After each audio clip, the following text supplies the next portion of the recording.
예, 미국과 이란 간의 전쟁이 종전 합의에 이르게 되면서 유가가 안정되고 코스피도 9,000포인트를 눈앞에 두고 있습니다.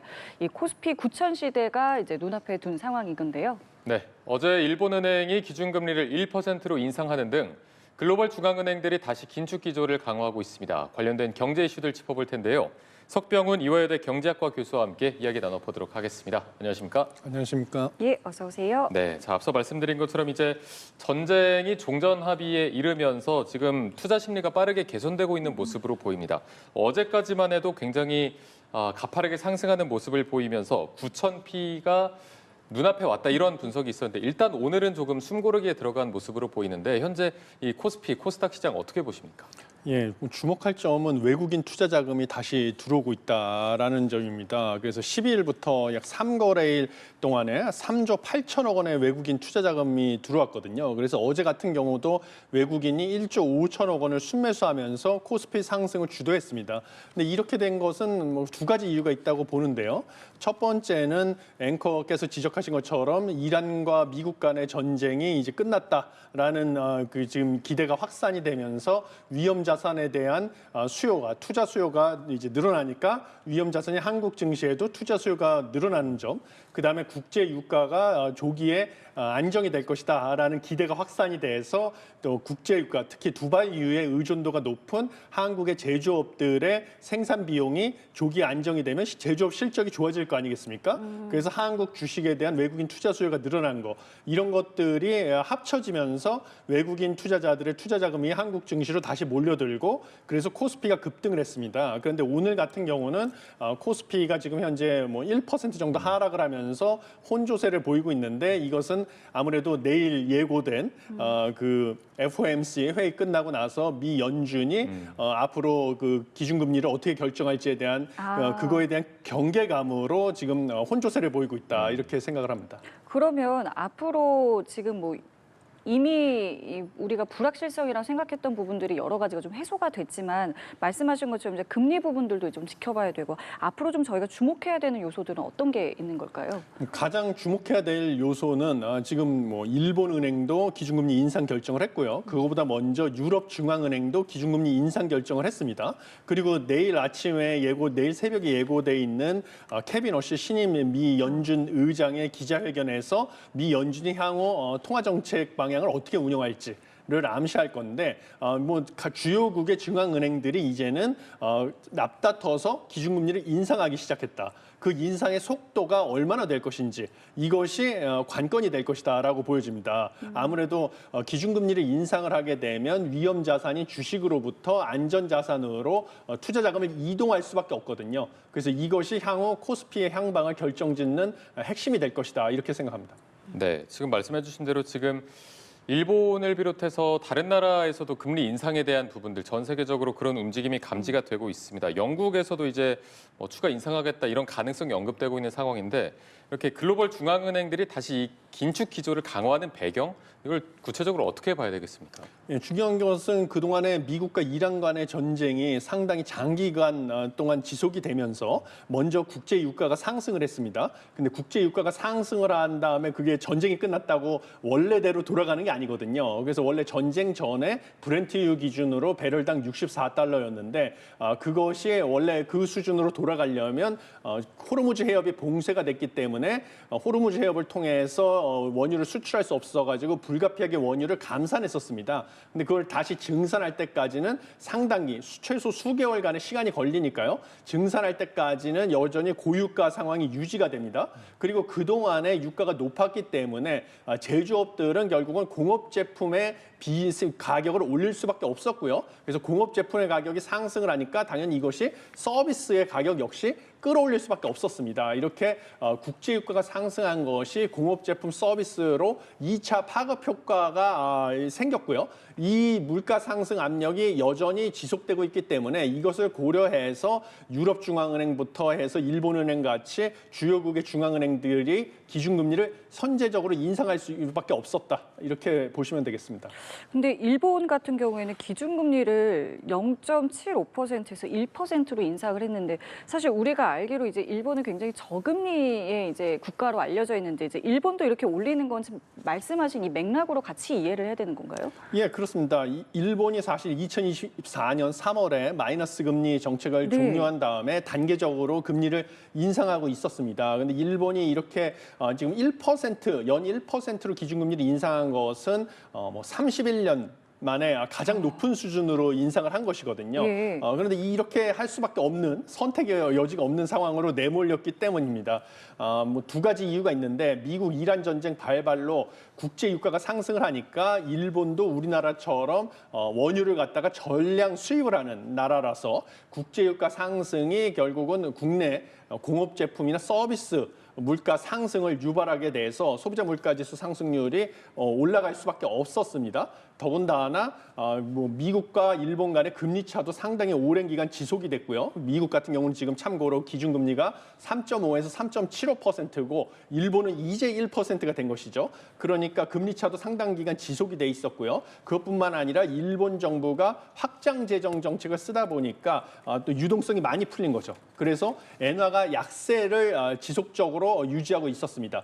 그러면 수입품의 엔화 표시 가격이 올라갈 수밖에 없어가지고 이 두 가지 이유로 국내 물가가 빠르게 상승을 하니까 물가를 안정시키고 엔화 약세 현상을 막기 위해서는 기준금리를 올리는 것 말고는 선택의 여지가 없었다 이렇게 보고 있습니다. 네, 사실 이게 주식 시장에서는 금리 인상 이슈를 그렇게 좋아하지 않는데 어제 일본 증시를 보니까 오히려 이렇게 금리를 올렸는데 불구하고 올랐거든요. 이 현상은 좀 어떻게 봐야 되겠습니까? 예, 사실 일본에서 기준금리를 인상할 경우에 가장 세계 금융시장에서 우려했던 것은 소위 말하는 엔캐리 트레이드 자금의 청산이었습니다. 그래서 엔캐리 트레이드라는 것은 무엇이냐면 그동안에 일본이 마이너스 금리까지 쓸 정도로 금리가 워낙 낮았다 보니까 일본에서 엔화로 저리의 자금을 대출을 받아가지고 미국 같은 주요국의 주식 위험 자산에다가 투자를 해서 수익을 올리는 투자 전략이었는데요.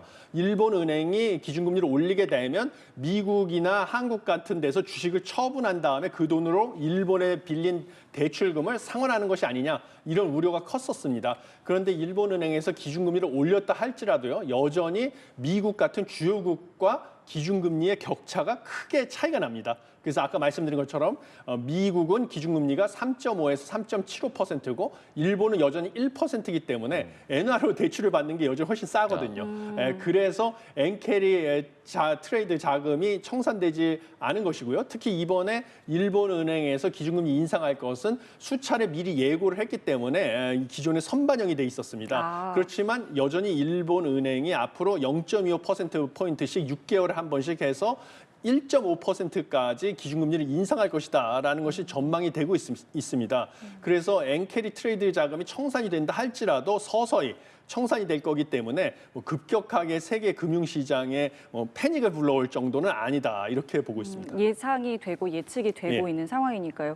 근데 이게 엔화 가치가 낮았을 때 이제 국내에서도 막 엔테크 같은 거 했었는데 그럼 반대로 지금 이렇게 엔화가 강세로 돌아서면은 이 또 다른 어떤 측면에서의 투자 같은 것들도 붐이 일을 수 있는 건가요? 예, 그러니까 중요한 것은 네. 엔화가 강세로 돌아가는 속도가 얼마나 빠르냐. 그것이 엔테크를 했을 때의 투자 수익률을 결정한다라고 보시면 되겠는데요. 지금 시장에서 전망하기로는 아까 말씀드린 것처럼 앞으로 6개월에 0.25%포인트씩 뭐 0.5%포인트를 추가로 더 올릴 것이다. 그래가지고 앞으로 1년 뒤에 일본은행이 기준금리를 1.5%까지 올릴 것으로 전망이 되고 있습니다. 그러면 미국과 일본 간의 기준금리 격차가 얼마나 빠르게 좁혀지느냐. 가 과연 엔화의 강세가 얼마나 빠르게 전환이 되느냐를 결정하는 관건이거든요. 예. 그런데 미 연준 같은 경우는 지금 기준금리를 올해 안에 0.25%포인트 인상하는 것이 유력하게 지금 예측이 되고 있습니다. 그러니까 앞으로 1년 사이에 일본과 미국 간의 금리 차가 약 0.25%포인트 정도 좁혀질 거라는 것이죠. 그러니까 엔화에 투자를 했을 때, 엔테크일 때의 예상되는 수익률이 뭐 하면 이 정도를 감안해야 했을 때는 다른 자산에 투자했을 때보다 과연 얼마나 클 것인가를 고려하셔야 된다 이렇게 말씀드리고 싶습니다. 네, 일단 뭐 일본의 금리 인상의 속도를 좀 더 봐야 된다 이렇게 말씀해 주셨는데 이제 뭐 엔화가 강세로 만약에 돌아서게 되면 외국인 자금이 우리 증시에서 만약에 빠져나가게 되면 원달러 환율 이런 부분도 영향을 미칠 수밖에 없을 것 같은데 최근의 흐름을 봤을 때는 뭐 1,560원 부근까지 갔었고 지금은 뭐 내려오긴 했습니다만 1,500원 아래로는 지금 쉽게 내려오지 않는 모습이 보여서 글쎄요, 이 부분이 계속 조금 고착화되는 건지 어떻게 봐야 되겠습니까? 예, 지금 사실 원달러 환율이 뭐 1,500원 안팎에서 왔다 갔다 하는데요. 이런 고환율은 상당 기간 지속될 가능성이 크다 저는 이렇게 보고 있습니다. 지금 고환율 특히 환율이 1,500원 후반, 달러당 1,500원 후반까지 급등했던 것은 외환 시장에서 달러 수급이 불균형이 있었기 때문입니다. 최근 같은 경우는 외국인들이 코스피를 무섭게 매도를 하면서 주식을 매도하면서 달러로 환전을 했기 때문에 달러 수요는 늘어난 반면에 우리나라의 그 수출 기업들이 수출해서 벌어들인 달러를 갖다가 원화로 환전하지는 않아서 달러의 공급은 부족했었습니다. 그런데 지금 앞으로도 이 수출 기업들은 한미 관세 협상의 결과로 대규모 대미 투자가 예정돼 있습니다. 특히 3,500억 달러의 대미 투자 플러스 대부분의 수출 기업들이 트럼프 임기 중에 1,500억 달러의 대미 투자를 또 추가적으로 하게 돼 있거든요. 그렇기 때문에 이 수출 기업들은 굳이 대미 투자를 해야 되는데 이미 벌어들인 달러를 원화로 바꿨다가 투자하기 위해서 다시 달러로 다시 바꿀 필요가 없는 것이죠. 네네. 그러니까 수출 기업을 통한 달러 공급은 앞으로도 계속 부족할 예정입니다. 관건은 외국인 투자 자금이 우리나라에서 얼마나 빠져나갈지 여부인데 네. 최근에 희소식은 외국인 투자 자금이 좀 들어오기 시작했잖아요. 네네. 그래서 그런 것들이 원달러 환율이 지금 1,500원 후반대에서 1,500원 초반대로 끌어내린 요인이 될 것인데요. 그렇지만 아직도 외국인 투자 자금이 뭐 본격적으로 들어올 거라는 조짐은 보이지 않고 있고요. 한미 금리 차 역시 뭐 큰 폭으로 좁혀지기는 어려울 것으로 보이기 때문에 당분간 1,500원 초반대에서 환율이 지속적으로 유지될 가능성이 크다 저는 이렇게 보고 있습니다. 근데 보통 이게 환율이 막 1,400원에서 이제 막 1,500원 이렇게 갈 때 뭐 위험하다, 뭐 굉장히 뭐 위기일 수 있다 이런 관측들도 많잖아요. 이번에는 그거와는 좀 다른 상황인 겁니까? 예, 과거의 외환위기 시절, IMF 외환위기 시절에 우리나라가 외환위기를 겪었던 이유는 네. 우리나라의 그 대외 채무가 대외 채권보다 훨씬 많았기 때문입니다. 그래서 우리가 빚을 갚을 수가 없는 상황이었죠. 그런데 현재는 우리나라가 순대외 채권국입니다. 외국에 가지고 있는 자산이 우리나라가 가지고 있는 빚보다 훨씬 많은 거죠. 예. 그렇기 때문에 지금 당장 달러가 부족한다 할지라도 우리가 외환위기를 겪을 가능성은 거의 없는 것이죠. 예. 그래서 뭐 경제 위기가 오기는 어렵다 이렇게 해서 안심을 하셔도 된다 이렇게 말씀을 드리고 싶습니다. 네. 자, 그리고 앞서 말씀해주신 이제 미국의 미 연준 FOMC 정례 회의가 내일 18일 새벽에 예정이 돼 있는데 일단은 케빈 워시 연준 의장이 취임하고 나서 첫 이 회의를 주재하는 거라서 어떤 메시지가 나올 것인가 아마도 이제 조금 매파적 의견이 강하지 않을까라는 예측이 많은 것 같은데 어떤 메시지가 주로 나올 거라고 보십니까? 네, 저도 소위 말하는 기준금리 동결은 지금 기정사실로 받아들여지고 있어서 기준금리는 동결할 것인데요. 단 뭐 매파적인 동결이다. 그러니까 기준금리 인상을 시사하는 발언을 할 가능성은 크다 이렇게 보고 있습니다. 왜냐하면 미 연준의 정책 목표가 지금 두 가지가 있거든요. 하나는 완전 고용이고 또 다른 하나는 물가 안정입니다. 그래서 완전 고용 측면에서는 최근에 미국의 고용 지표들을 봤을 때 시장의 전망을 초과할 정도로 고용은 많이 이루어지고 있습니다. 그래서 완전 고용은 미 연준이 지금 걱정할 필요가 없는 그런 상황이라고 보시면 되고요. 반면에 물가 안정은 미국에서는 개인 소비 지출 물가 지수의 전년 동기 대비 상승률 2%를 물가 안정의 목표로 삼고 있는데요. 가장 최근 지표가 3.8%입니다, 무려. 그러니까 물가 안정 목표의 2배에 육박하는 수준이 된 것이죠. 그러니까 이 물가 안정을 위해서 기준금리를 인상하는 것이 불가피한 상황이다라고 보시면 되겠습니다. 물론 트럼프 대통령이 계속 케빈 워시 연준 의장한테 기준금리를 인하하라고 압박을 가하기 때문에 눈치를 보는 것이 아니냐 이렇게 생각하실 수 있는데 화장실이 들어갈 때하고 나올 때 입장이 항상 달라지지 않습니까? 그래서 케빈 워시 의장이 이미 트럼프 대통령이 임명을 했기 때문에 그러면 임기가 보장이 됩니다. 그러니까 당연히 연준 의장으로서 연준의 책무를 다하기 위해서 뭐 정상적인 합리적인 합리적인 결정을 할 것이다. 그래서 연내 0.25%포인트 인상을 시사하는 매파적인 동결을 할 가능성이 크다 이렇게 생각합니다. 그럼 이미 일본도 올렸고 미국도 그런 입장을 낸다면 우리도 금리 인상 쪽으로 이제 서서히 방향을 튼다고 보면 되는 걸까요? 예, 당연히 7월 달에 기준금리 인상할 것으로 저도 전망을 합니다. 그리고 인상도 올해 안에 한 2번 정도 인상을 하고요. 0.25%포인트씩. 그리고 최소한 기준금리가 지금 2.5%인데요. 내년 상반기까지 3.25%포인트까지는 3.25%까지는 올려야 된다. 그래서 내년 상반기까지 3회 기준금리 인상을 저는 예상을 합니다. 왜냐하면 지금 우리나라 소비자 물가지수 상승률이 최근에 3.1%가 나왔습니다. 전년 동월 대비요. 네. 근데 한국은행의 물가 안정 목표는 소비자 물가지수 상승률 2%거든요. 그래서 그걸 크게 초과하는 수준이죠. 그래서 물가를 잡아야 되는데 물가를 떨어뜨리기 위해서는 기준금리 수준을 갖다가 중립금리라는 개념이 있는데 중립금리는 무엇이냐면 쉽게 말씀드리면 우리나라 상품과 서비스의 수요와 공급을 일치시키는 수준의 금리가 되겠습니다. 그랬는데 이게 우리나라에서 알려진 바로는 2에서 3% 수준입니다. 중립금리가. 네. 그래서 이 중립금리보다 기준금리가 높아져야만 물가가 떨어지기 시작하거든요. 그래서 최소한 3%보다는 기준금리가 올라가야만 소비자 물가지수 상승률을 2%대로 끌어내릴 수가 있다라고 보시면 되고요. 그러면 한꺼번에 3%보다 크게 올리게 되면 경제에 주는 충격이 너무 크니까 그쵸. 점진적으로 나눠서 올리게 될 수밖에 없고요. 그래서 최소 3.25%까지는 뭐 내년 상반기까지 한 3번에 나눠서 올릴 수밖에 없고 그러려면 바로 7월 달부터 올리기 시작할 수밖에 없다. 이렇게 보고 있는 것이죠. 네. 자, 지금까지 짚어주신 뭐 금리에 대한 부분이나 또 원달러 환율 그리고 외국인이 이제 매수세로 돌아온 부분 같은 거를 다 고려했을 때 지금 이제 뭐 코스피가 9,000p 시대를 넘어서 10,000포인트 시대로 갈 것이다라는 전망이 나오고 있는데 좀 순탄하게 도달 가능하다고 보십니까?